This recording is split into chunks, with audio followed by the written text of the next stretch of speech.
Hello and welcome to Checkpoint XP on campus, your number one resource for collegiate esports and beyond. I am your host, Norris Howard, joined by Daniel Agbuya and Jacob Brothers. What's going on? Sonic is a name and speed's my game, right? Hey, hi, how are you? Gotta go fast. Anyway, so first off, we're gonna hop right in, and we're gonna be talking about a new collection of shows that have been announced for major networks centering around esports. And I really want to get you guys' opinion on this, but let me just run down what we know so far. So what we know is that NBC has already ordered an esports show from the creators of The Big Bang Theory, and one of their stars, Johnny Galecki, who I believe was Leonard on that show. CBS is also formulating a show about a former traditional sports star who is now becoming an owner and investor in an esports team, Rick Fox. And also, there was an SNL skit over the weekend where Chance the Rapper just played a clueless guy trying to explain League of Legends on a show.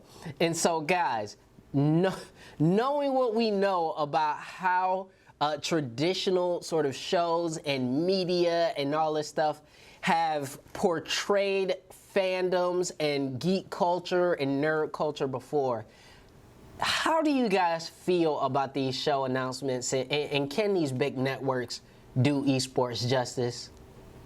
I'll be honest, I don't have much faith in it because, one, I've seen The Big Bang Theory.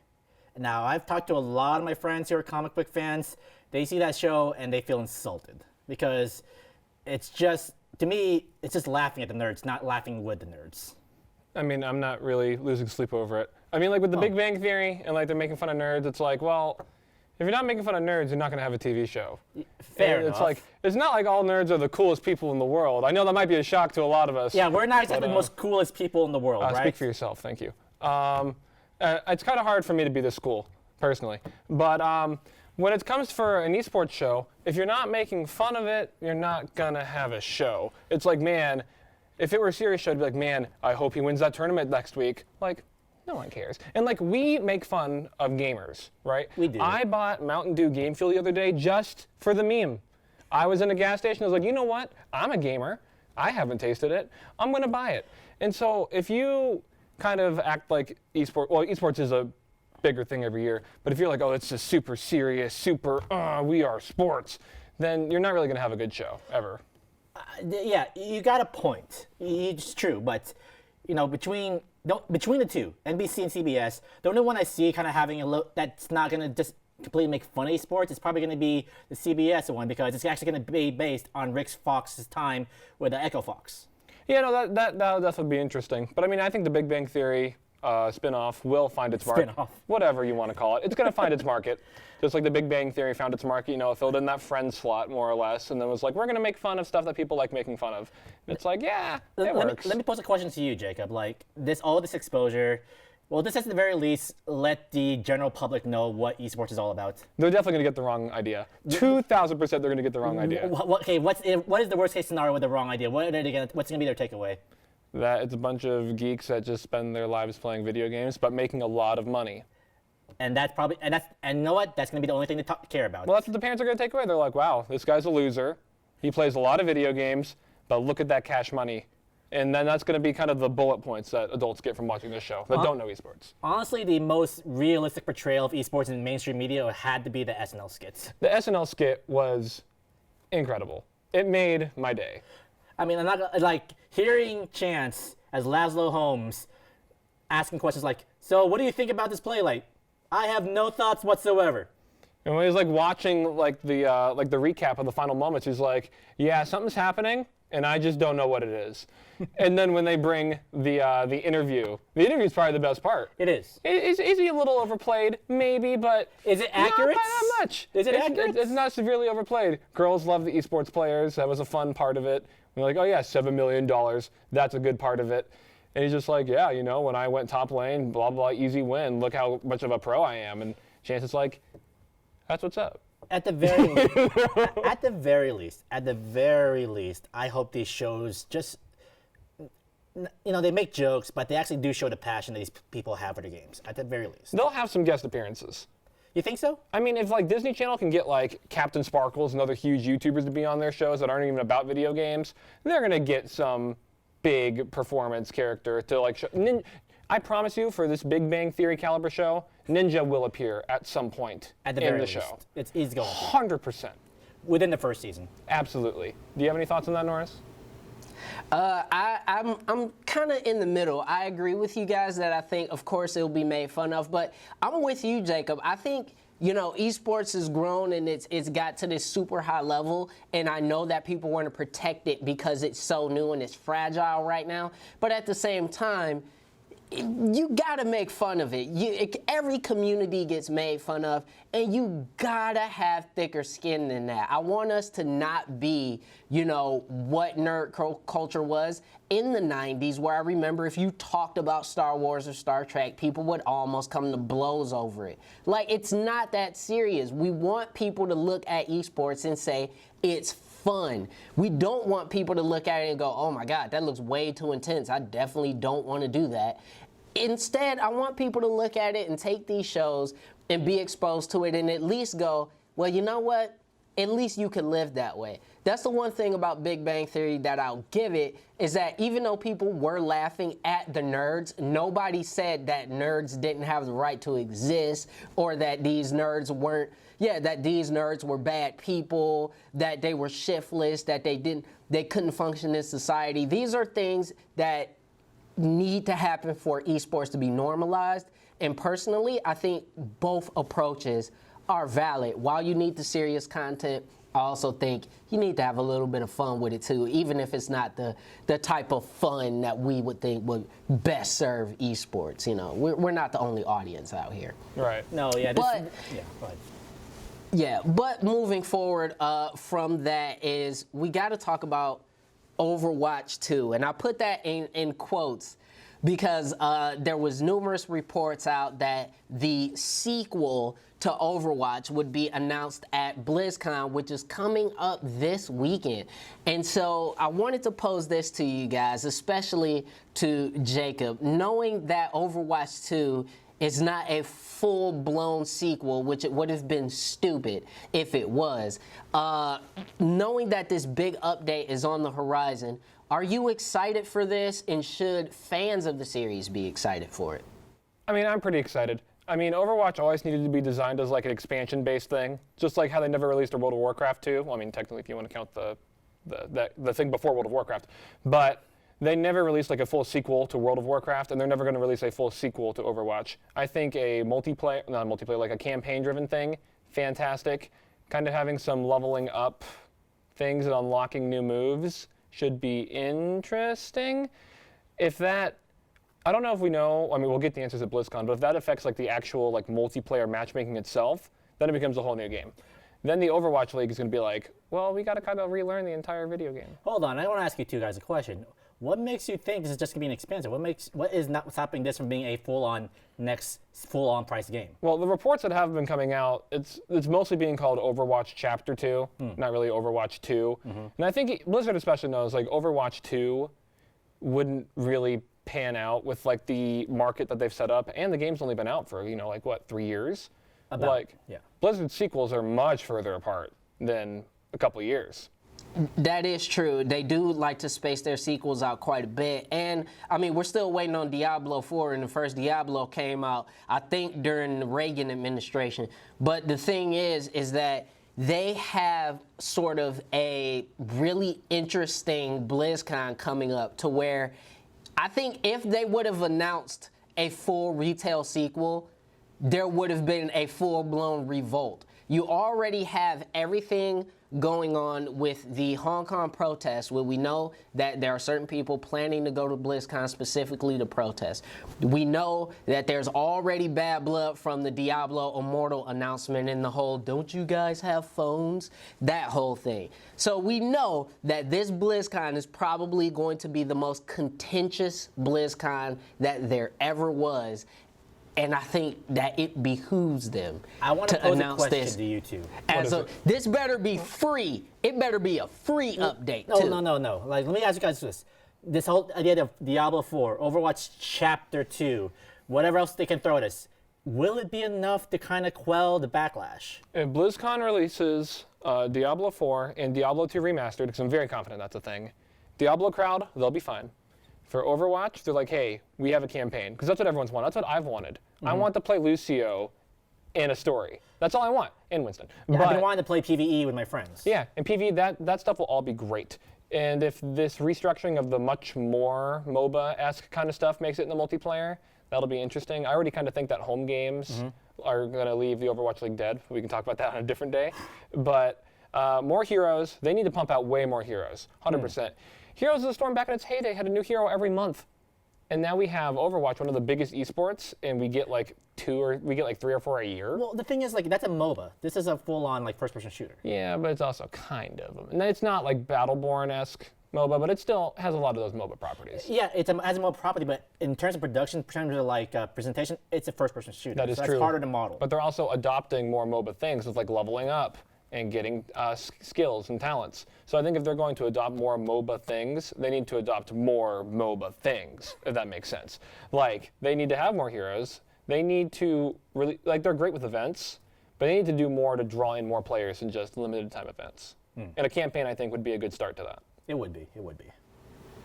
Yeah, I definitely agree with that. I think a lot of people are excited about it. I also think that if they make these announcements that, you know, the Blizzard fans will be somewhat satiated. And on top of that, they better announce the Overwatch animated series, because if Riot comes out with their animated series before Blizzard comes out with an Overwatch animated series, it will be a massive missed opportunity. So I definitely think that that is something that they need to look forward to. But just very quickly, update on what's going on at League of Legends Worlds. North America is not a part of the equation, so you might as well forget about rooting for the home team in that case. We do have SK Gaming moving on. We also have all of the European teams except one. They've been eliminated. G2 Esports will move on. And so we now have Invictus Gaming, G2 Esports, SK Gaming, and I believe Royal Never Give Up still in the mix. So those are going to be your teams coming out of League of Legends Worlds, and that is the update for That's what's Norris, up. which teams are the EU teams that are left? just G2 Esports. That is it. So that's who we're rooting for? Is that what I'm hearing? 'Cause Yeah, I go from NA that's to who I'm EU. rooting for. That's what I root for, yeah. Yeah, that's who I'm rooting for. I mean, as much as I love SK and Faker is the greatest player of all time, I'm ready for somebody besides China and Korea to win. I think Let the me whole just put world it is that ready way. for that in all esports. I'm Yes. sure everyone wants a new champion for League of Legos. For League of Legos, man, what can you imagine how great of a game that'd be? League of Legos would actually be pretty awesome. would sell But that's gonna be it for that. We're gonna be right back with more from Checkpoint XP on campus. So make sure you stick around.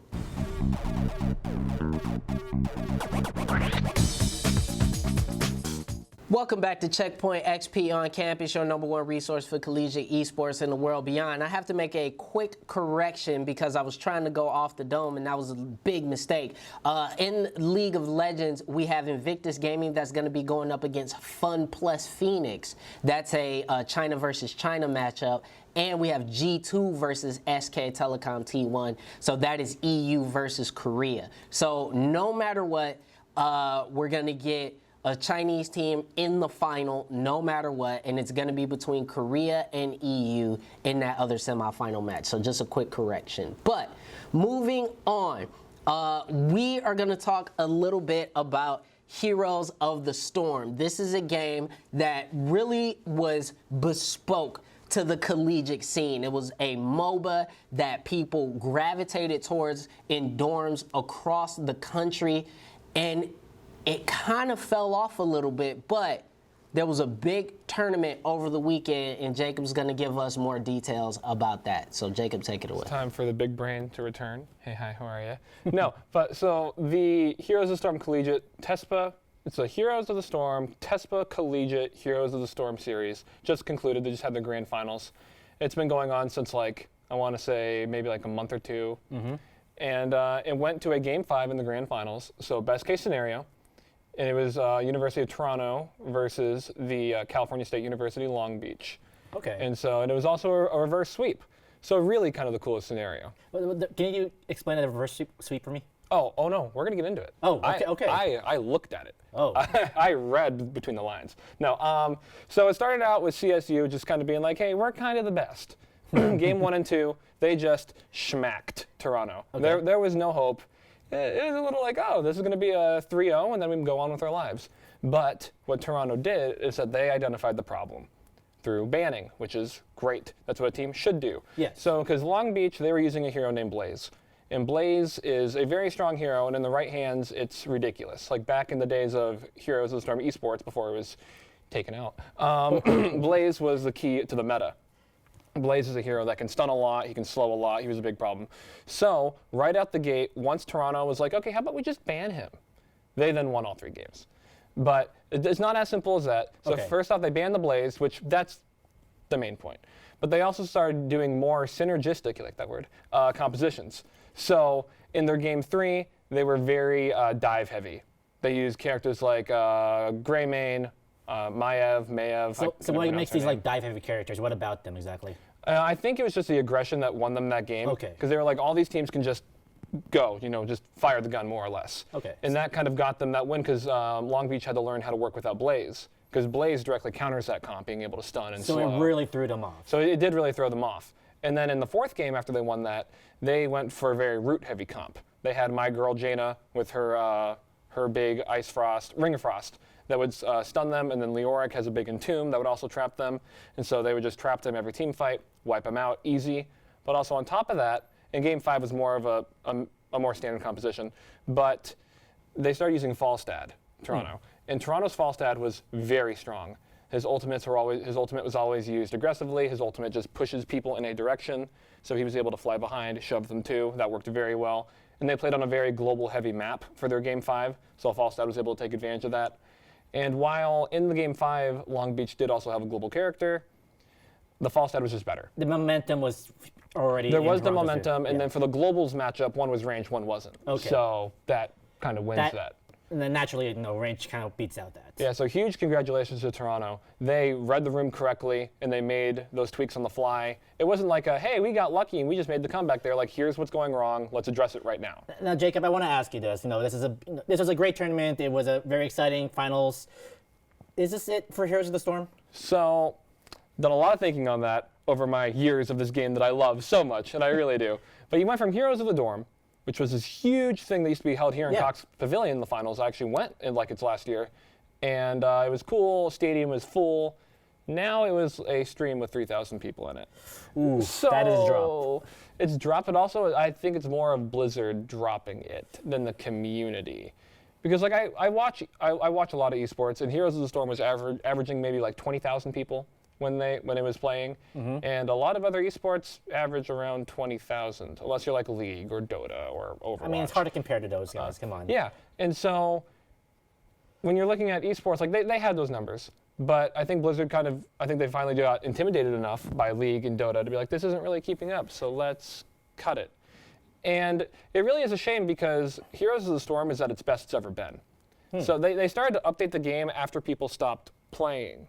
That is counterintuitive. Yeah, you'd think that, right? So it's like, oh, hey, we have these problems with competitive play.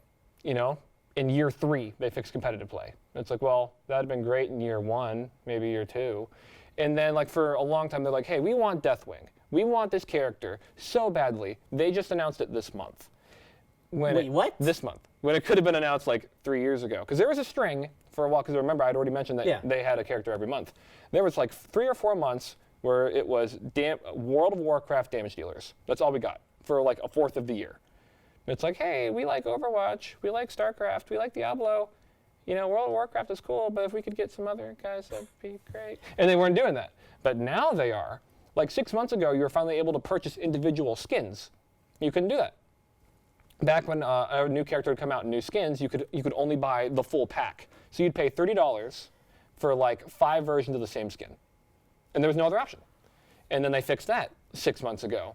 And so I think the game is dead. There is a community there, and the community does care, but Is it worth keeping around for Blizzard? Is it worth them to say, let's see what we can do with that next? Let's maybe I don't want to say sequel because apparently sequels are no-go with Blizzard. well, especially So- not for a MOBA. But is it final word, Jacob? Is it worth keeping around? I don't know, to be honest with you. I mean, it makes money. It's free to play. They already cycled off developers off of it, so they're already not focusing on it full time. So I mean, if it's raking in some form of money, I guess it's worth keeping around. The people that play it really do love it. So I mean, maybe, but they would have to find another way to really bring back their core audience. Yeah, that's for sure. Well, that seems to be the final word on that. And Jacob, I'm sorry you're in love with the dead game, but I'm I used to think it. this is it. Yeah, he's a Sonic think, fan. I'm a Sonic fan, a Detroit sports Yeah, fan. I Life is think not good. definitely. I think definitely moving forward, HotS is over for. I think League has definitely taken over the MOBA space. Dota is still way too strong in China and in other places. I just didn't see a space for it to begin with, to be perfectly honest. But we are going to have more from Checkpoint XP on campus, where we're going to be talking to Victoria Horsley of NACE. That's coming up next, so stay tuned.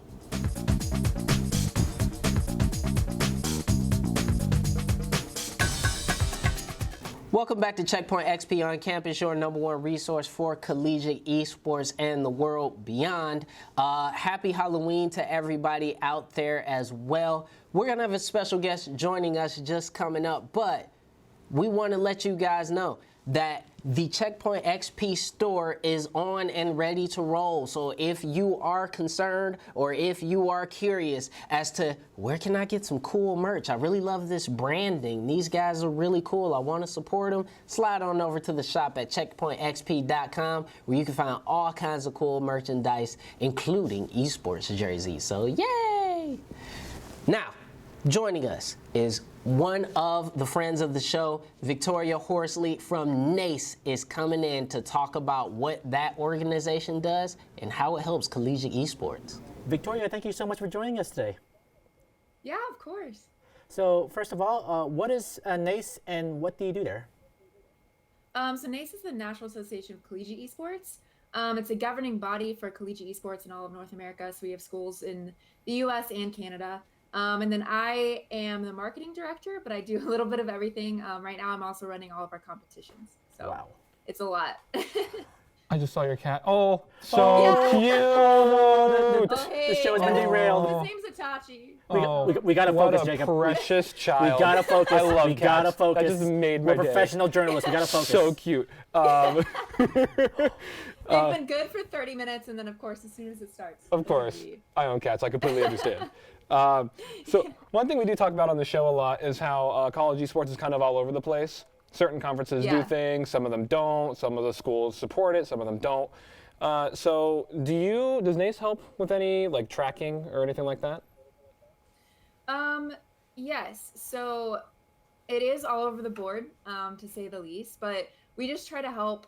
We try to help our schools and promote no matter what they want to do. So no matter their interests, no matter where they want to go with their programs, we try to support them and give them the capabilities to do, whatever they need to do. So we do track like what schools have broadcasting, what schools do internships, what schools do all of that kind of stuff. But we're trying to help all of them grow at the same pace as much as we can. Yeah, because they're all so different, right? Yeah. Yeah, for sure. Now, currently there isn't a singular governing body for college esports, like say the NCAA. Do you feel that there's a need of that? And if there is, what would that look like? I mean, NACE kind of fills that role to an extent, but I do think that it's extremely necessary, just because it helps everyone kind of be under the same umbrella when it comes to rule sets. You don't have issues of certain different. I swear, Itachi, he really wants to be on camera today. But you have those different rule sets that you really need schools to follow when it comes to, say, like poaching players or Focus, doing Jacob. anything like that.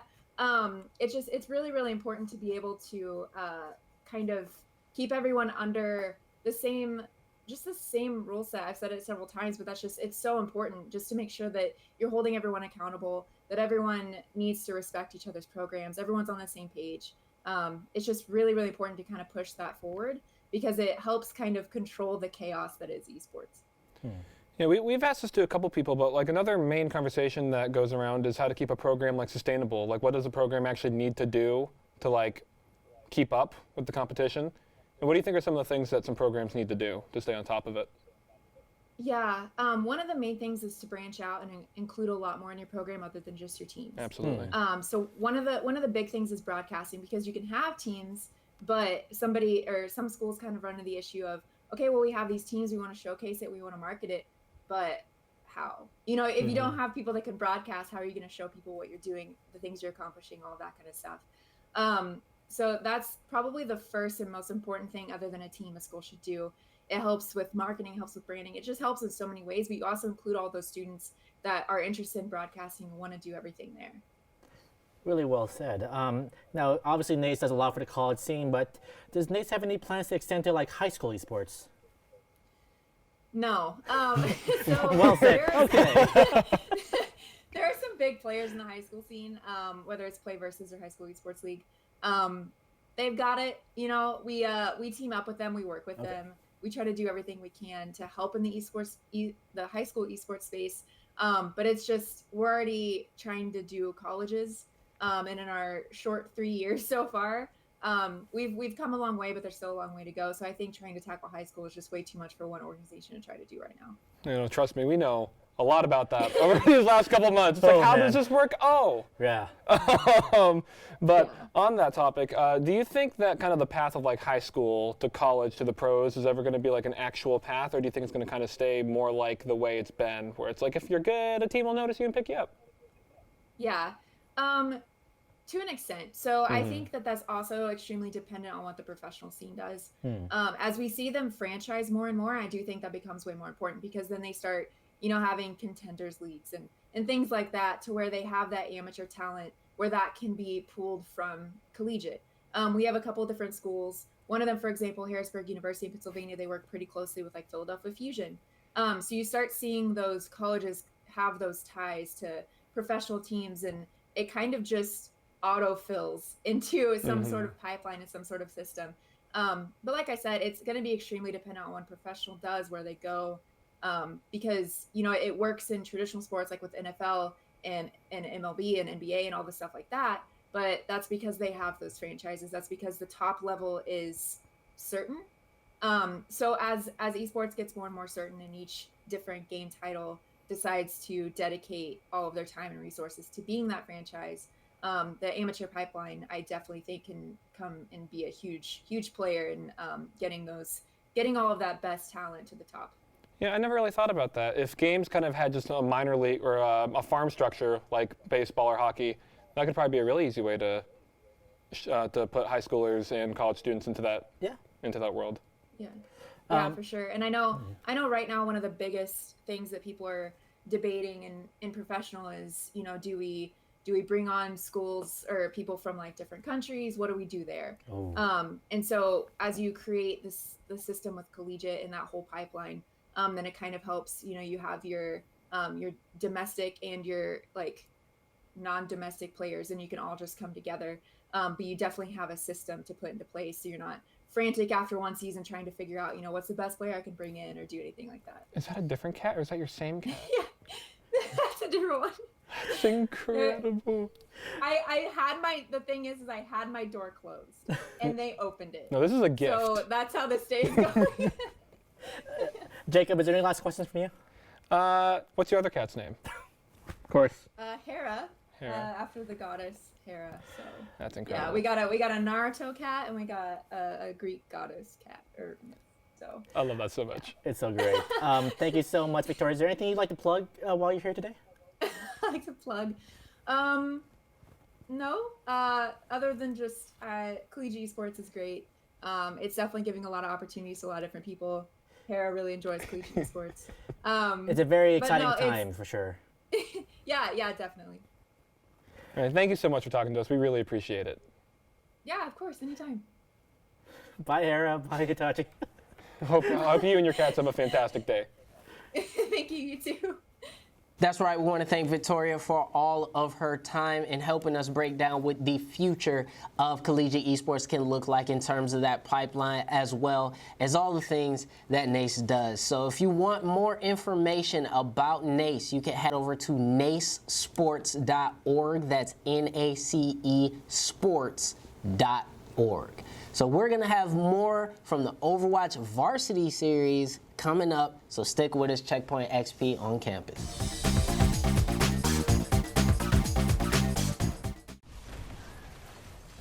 Actually gets kill number 1, keeps 6 on the right side, trying to survive. The gust is going to keep them there. The wind tunnel's going to be enough. Fade gets the kill on the left. Toronto is doing it. The reverse sweep is real. Sanctification goes down, and just like that, Toronto comes back.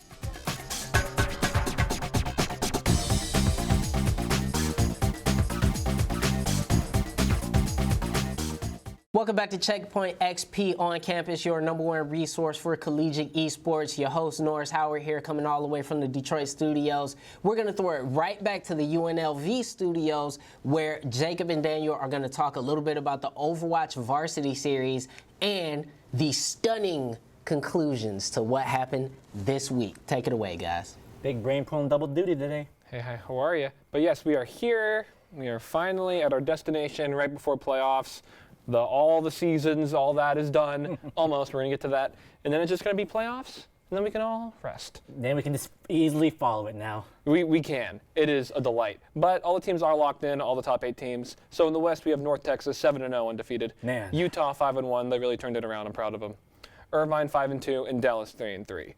And so last week we talked about that little tie situation where Boise could snipe. So it turns out they did tie. Both the teams did not win. Mm-hmm.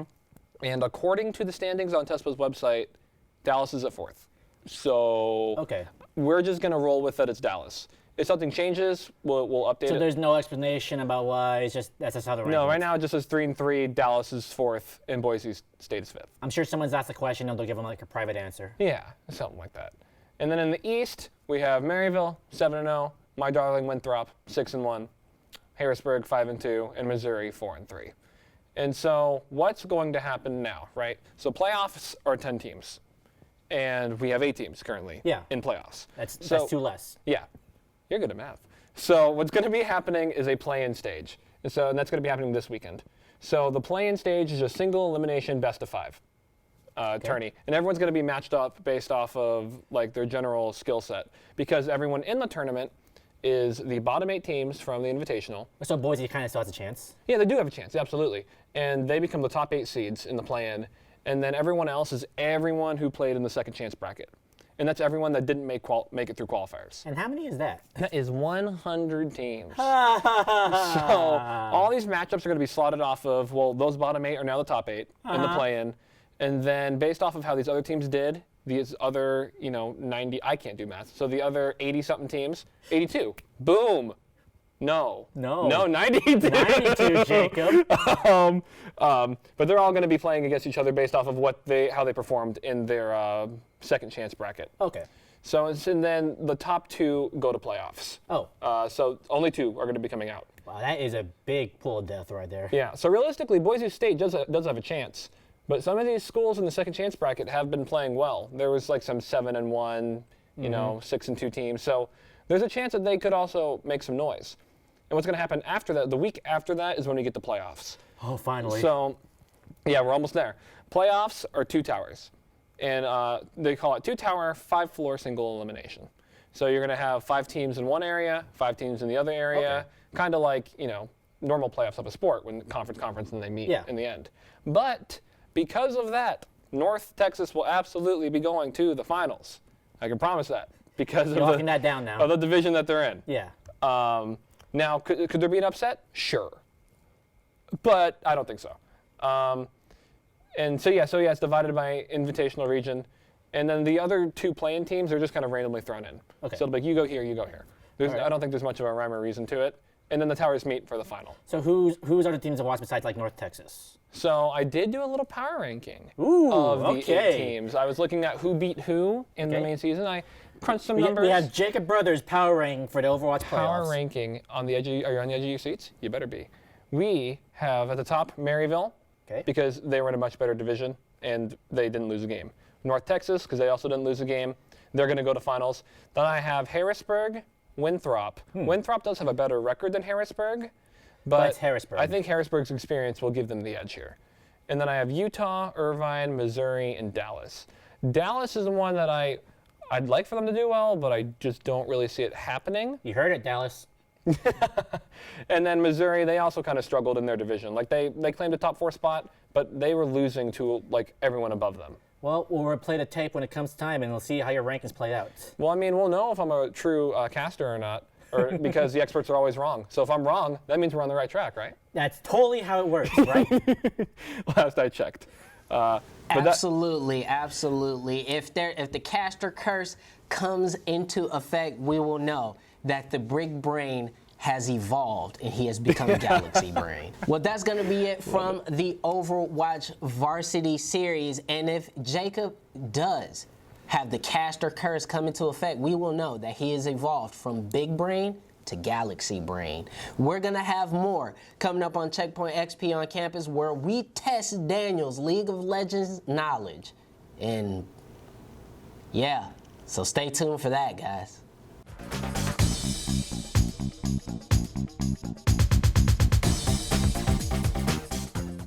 Welcome back to Checkpoint XP on campus, and usually for the last segment of the day, we like to do something a little fun. So we're gonna play a game called Name That Champion. So Ethan, take it away. Welcome, ladies and gentlemen. I am your host, the Grassman, Ethan Schneider. Still terrible. And today, we'll be testing Daniel's League of Legends knowledge with the newest installment of Name That Champion. I didn't actually agree to this. Well, the aim of the game is simple. We'll give you the description of a champion and flash up the picture, and all you have to do is name that champion. Are you going to do that every time? Yes, I will. Let's get started. Our first champion. She revels in toying with her prey by manipulating their emotions before devouring their life essence. Fun. Her moves include Vestaean Grace, Charm, Orb of Deception, Spirit Rush, and Foxfire. Who is this champion? Is it KDA? It's from KDA. Oh, Ninetales Fox. What's her name? Beth? You idiot. It's Ari. Moving on.